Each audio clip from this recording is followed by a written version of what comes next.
Hola, hola, buenos días, mi gente linda. Qué alegría saludarles. Sean todos bienvenidos aquí a esta lectura que vamos a ofrecer en la mañana de hoy, jueves 2 de octubre. Bueno, seguimos con esta hermosa fábula espiritual de el monje que vendió su Ferrari. Hemos finalizado ayer, pues, el primer capítulo, donde recordemos aquí rápidamente que un hombre abogado, rico, que trabajaba muchísimas horas al día, de hecho, obsesionado por el trabajo, y que, pues, en el fondo de su corazón, pues, no se sentía como una persona realizada. Se le notaba que en su semblante, tanto físico como emocional y espiritual, no reflejaba que estuviese completo. Entonces, he ahí la importancia de verdad de que el trabajo es muy valioso, pero que hay que vivir una vida un poco más equilibrada. Eso es como un resumen del primer, o una interpretación más bien del primer capítulo que leímos el día de ayer. Y bueno, hoy vamos a entrar aquí en el visitante misterioso, que es el capítulo número 2. Así que bueno, vamos a disponernos solo un par de minutos escuchando lecturas. Si te gusta el desarrollo personal, si te gusta el liderazgo, si te gusta el crecimiento como ser humano, bienvenido a esta tu hermosa comunidad. Qué alegría saludarlos a todos desde la bella Lima, Perú. Muy bien, entonces ya aquí dispuestos, comenzamos. El visitante misterioso. Era una reunión urgente de todos los miembros del despacho. Mientras nos apretujábamos en la sala de juntas, comprendí que el problema era grave. El viejo Harding fue el primero en dirigirse a la asamblea. Me temo que tengo malas noticias. Julian Mantle sufrió un ataque ayer mientras presentaba el caso Irish Atlantic ante el tribunal. Ahora se encuentra en la unidad de cuidados intensivos, pero los médicos me han dicho que su estado se ha estabilizado y que se recuperará. Sin embargo, Julián ha tomado una decisión que todos ustedes deben saber. Ha decidido abandonar el buffet y renunciar al ejercicio de su profesión. Ya no volverá a trabajar con nosotros. Me quedé de una pieza. Sabía que Julián tenía sus problemas, pero jamás pensé que pudiera dejarlo. Además, y después de todo lo que hemos pasado, pensé que hubiera debido tener la cortesía de decírmelo en persona. Ni siquiera dejó que fuera a verle al hospital. Cada vez que yo me presentaba allí, las enfermeras me decían que estaba durmiendo y que no le podía molestar. Tampoco aceptó mis llamadas. Posiblemente yo le recordaba la vida que él quería olvidar. En fin, una cosa sí tengo clara. Aquello me dolió. Todo eso sucedió hace unos 3 años. Lo último que supe de Julián fue que se había ido a la India en no sé qué expedición. Le dijo a uno de los socios del buffet que deseaba simplificar su vida y que necesitaba respuestas, que confiaba encontrar en este místico país. Había vendido su residencia, su avión y su isla. Había vendido incluso el Ferrari. Julián Mantelet metido a Yogi, me dije, qué caprichosos son los designios de la ley. En esos 3 años pasé de ser un joven leguleyo sobrecargado de trabajo a convertirme en un hastiado y algo cínico abogado más mayor. Jenny y yo teníamos una familia. Al final, yo también empecé a buscar un sentido a mi vida. Creo que todo vino por tener hijos. Fueron ellos quienes cambiaron mi manera de ver el mundo.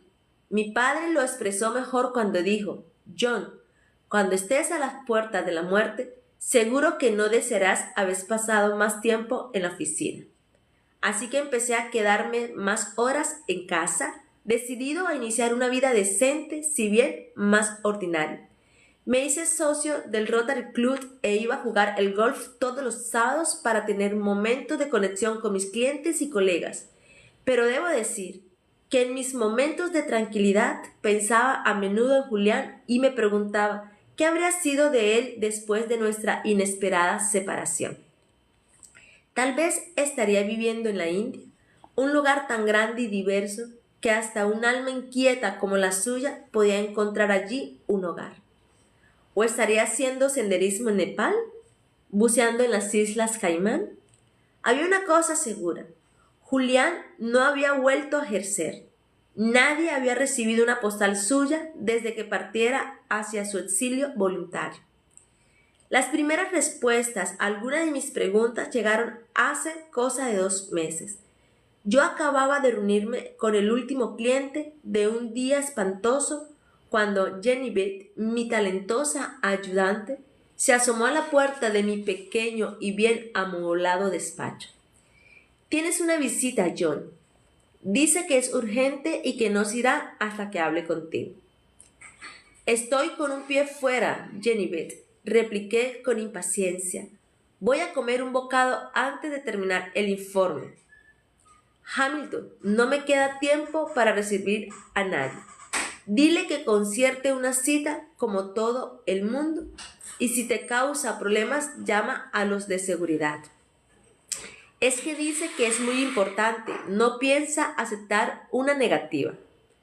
Por un momento pensé en llamar yo mismo a seguridad, pero al comprender que podía tratarse de alguien en apuros, asumí una postura más tolerante. «Más bien, dile que pase. A lo mejor me interesa y todo». La puerta de mi despacho se abrió lentamente. Cuando por fin se abrió por completo, vi a un hombre risueño de unos 35 años. Era alto, delgado y musculoso, e irradiaba vitalidad y energía. Me recordó a aquellos chicos perfectos con los que yo iba a la facultad, hijos de familias perfectas, con casas perfectas y coches perfectos. Pero el visitante tenía algo más que aspecto saludable y juvenil. Una apacibilidad latente le daba un arte casi divino. Y los ojos, unos ojos penetrantes y azules que me traspasaron. «Otro abogado de primera que viene a quitarme el puesto», pensé. «Bueno, ¿por qué se queda ahí parado mirándome? Espero que la mujer que defendí en el caso del divorcio que gané la semana pasada no fuera su esposa». Tal vez no estaría de más llamar a seguridad. El joven siguió mirándome, tal cual Buda habría hecho con su pupilo favorito. Tras un largo momento de incómodo silencio, el sujeto habló con un tono sorprendente. «Es así como tratas a tus visitas, John, incluso a quienes te enseñaron todo cuanto sabes sobre la ciencia del éxito en una sala tribunal». «Ojalá me hubiese guardado mis secretos profesionales», dijo, esbozando una sonrisa. Una extraña sensación me cosquilló en el estómago. Inmediatamente reconocí aquella voz como de miel. El corazón me dio un vuelco. «Julián, eres tú. No me lo puedo creer». La sonora carcajada del visitante confirmó mis sospechas. El hombre que tenía ante mí no era otro que el añorado yogui de la India, Julián Mantelet. Me asombró su increíble transformación. La tez espectacular, la tos crónica y los ojos inermes de mi ex colega habían desaparecido. Ya no tenía aspecto de viejo ni esa expresión enfermiza que se había convertido en su distintivo, todo lo contrario. Aquel hombre parecía gozar de perfecta salud y su rostro sin arrugas estaba radiante. Tenía la mirada clara, una ventana perfecta a su extraordinaria vitalidad. Más sorprendente aún era la serenidad que resumaba por todos sus poros. Mirándole desde mi butaca me sentí totalmente en paz. Julián ya no era el ansioso abogado de primera categoría que trabajaba en un bufete de campanillas. No, ese hombre era un juvenil, vital y risueño modelo de cambio. Muy bien, bienvenidos a todas las personas que se están conectando aquí al live. Estamos en la lectura, en una fábula espiritual, en el libro de El monje que vendió su Ferrari. Bueno, estamos aquí justamente pues conociendo cómo podemos lograr transformaciones en nuestra vida personal, en nuestra vida espiritual, e incluso en nuestro liderazgo, y cómo podemos vivir una vida un poco más equilibrada en realidad. Y bueno, aquí nos están contando una historia que resumamos: un hombre adinerado, abogado, por exceso de trabajo, no tenía esposa y no se veía ni física, ni emocional, ni espiritualmente feliz. Así que sufre un ataque al corazón porque además había acumulado malos hábitos y estaba con obesidad. Vivía además con mucho estrés, fumando, durmiendo si acaso 2 horas seguidas durante la noche. Obviamente todo esto trae una consecuencia en la vida del ser humano, ¿correcto? Y esta historia que estamos contando, de verdad pudiéramos interiorizarla porque de eso se trata. ¿Qué me quiere decir el autor? ¿Qué me quiere enseñar el autor?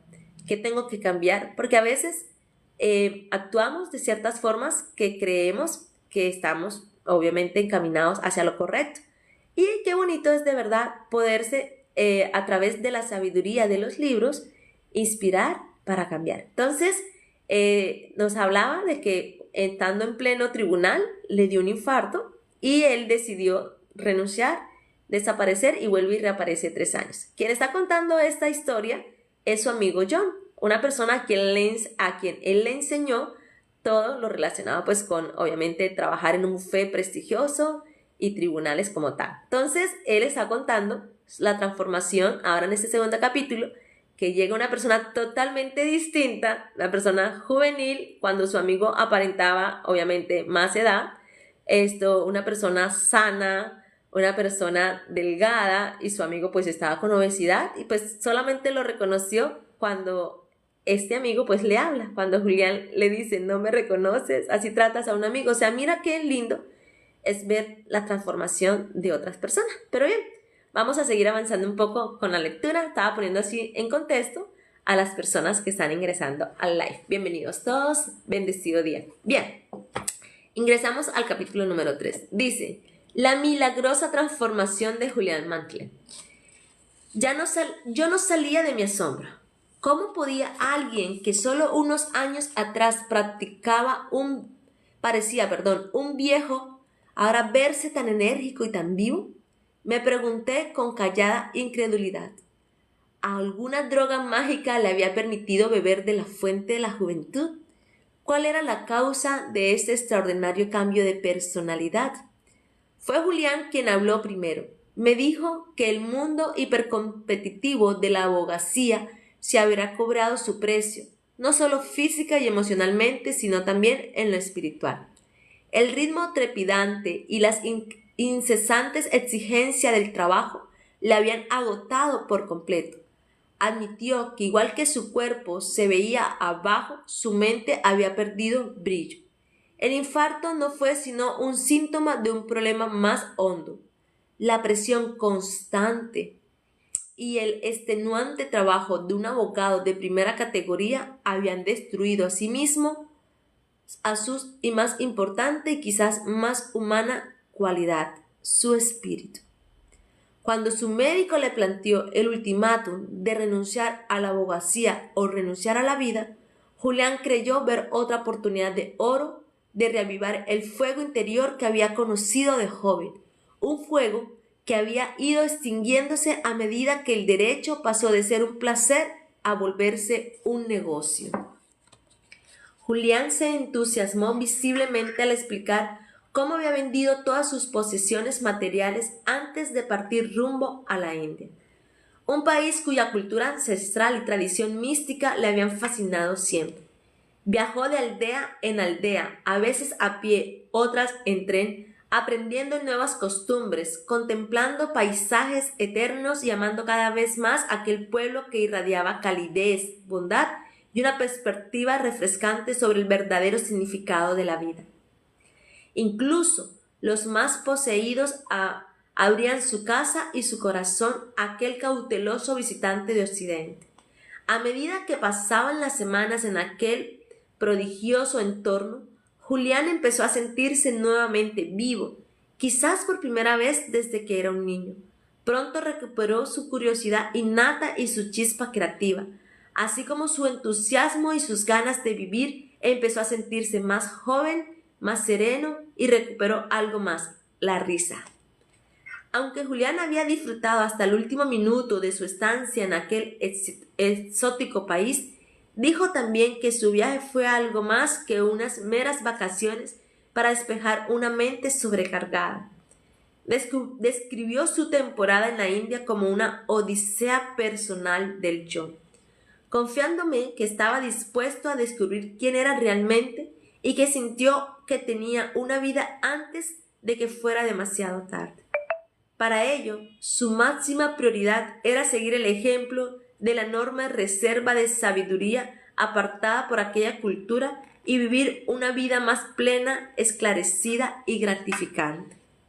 No quiero pasarme de original, John, pero fue como si hubiera recibido una orden interior, algo que me decía que debía iniciar un viaje espiritual a fin de reavivar esa chispa que había perdido, dijo Julián. Fueron años muy liberadores.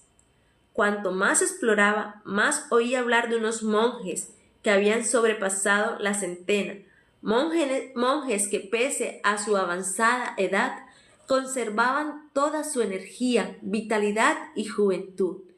Cuanto más viajaba, más cosas sabía. Eran longevos. Ellos habían conseguido dominar el arte del control mental y el despertar espiritual. Y cuantos más cosas veía, más ansias de comprender la dinámica que se escondía tras aquellos milagros humanos me daban, confiado en aplicar su filosofía a mi propia vida.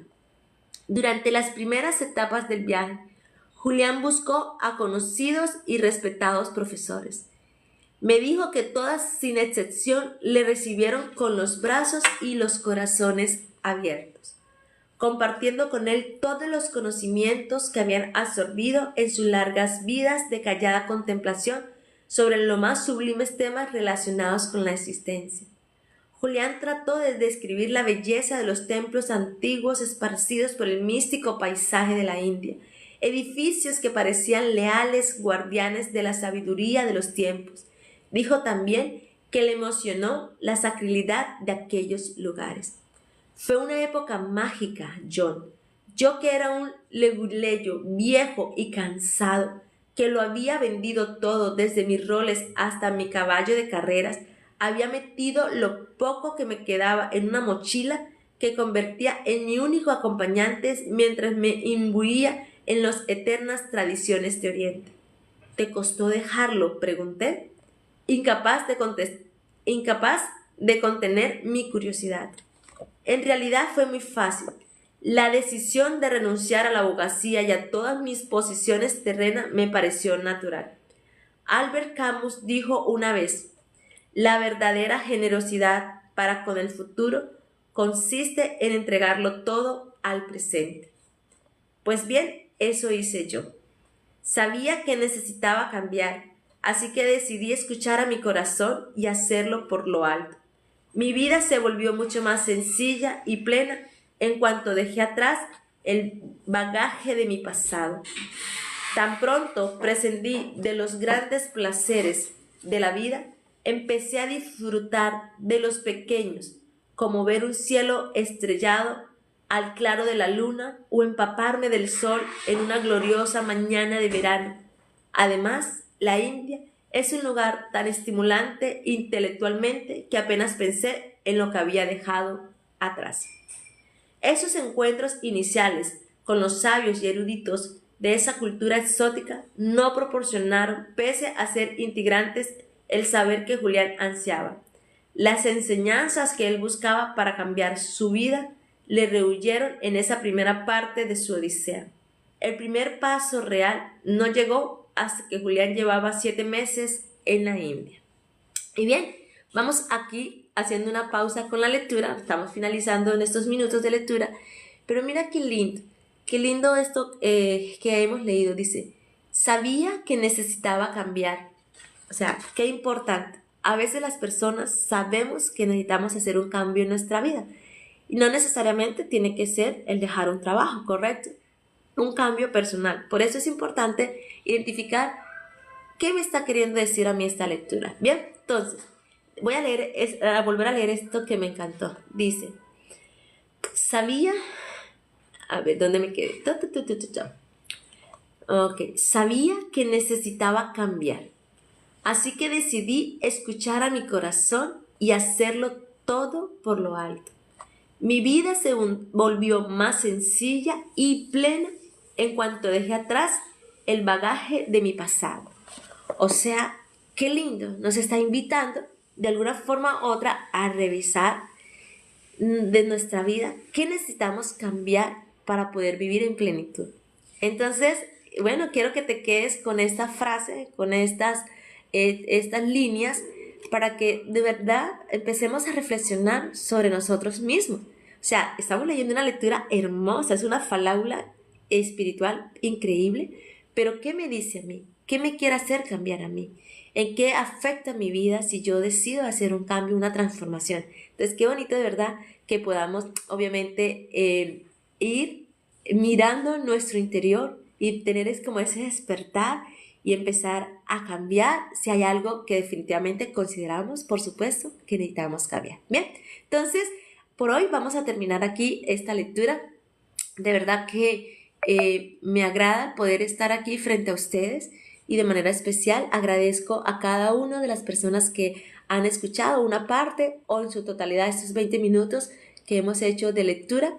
Agradezco su generoso tiempo, su de verdad bonita actitud y sobre todo su deseo de cambio.